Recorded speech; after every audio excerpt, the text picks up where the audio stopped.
നമുക്കൊരു yes no card എടുക്കാം.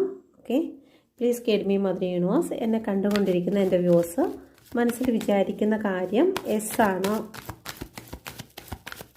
No ആണോ? Please guide me mother universe. എൻ്റെ വ്യൂസ് മനസ്സിൽ ചിന്തിക്കുന്ന കാര്യം സാധിക്കുമോ സാധിക്കില്ലയോ? ഓക്കെ, സാധിക്കുമോ ഇല്ലയോ? ഓക്കെ, നമുക്ക് നോക്കാം. ഫസ്റ്റ് സെക്കൻഡ് നിങ്ങളൊരു കാർഡ് സെലക്ട് ചെയ്യുക. നിങ്ങളെപ്പോലെ തന്നെ ഞാനും ഈ കാർഡ് കണ്ടിട്ടില്ല. ഓക്കെ, ഫസ്റ്റ് കാർഡ് സെലക്ട് ചെയ്തവർക്ക് നിങ്ങൾ മനസ്സിൽ വിചാരിച്ച കാര്യം സാധിക്കുമോ? ഇവിടെ 3 ഓഫ് സോഡിൻ്റെ എനർജിയാണ് വന്നിരിക്കുന്നത്.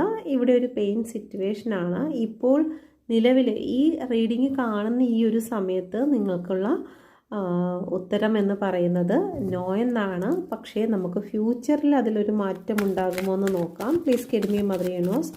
ഫ്യൂച്ചറിൽ അതിലൊരു മാറ്റം ഉണ്ടാകുമോ?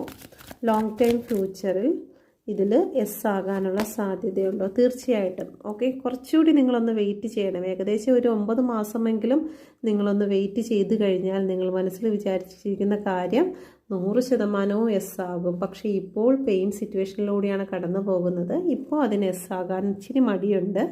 ഓക്കെ, ഇപ്പം രണ്ടാമത്തെ കാർഡ് സെലക്ട് ചെയ്ത വ്യക്തികൾക്ക് നിങ്ങൾ മനസ്സിൽ വിചാരിച്ച കാര്യം ഇവിടെ മേ ബി എന്നുള്ള ഒരു എനർജിയാണ് വന്നിരിക്കുന്നത്. സാധ്യതയുണ്ട്. ഓക്കെ, പക്ഷേ കുറച്ചുകൂടി നിങ്ങളൊന്ന് വെയിറ്റ് ചെയ്യണം. കാരണം കുറച്ച് apology പറയുവാനുണ്ട്.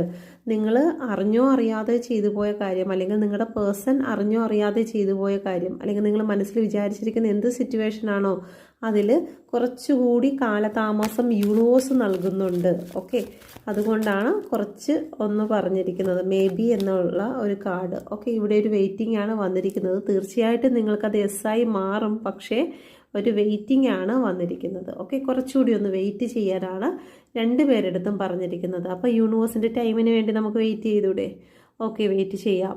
Thank you. God bless you. എല്ലാവർക്കും ജീവിതത്തിൽ നിങ്ങൾ ആഗ്രഹിക്കുന്ന കാര്യം സഫലമായതിനായി ഞാൻ നന്ദി പറയുന്നു. Thank you, thank you, thank you.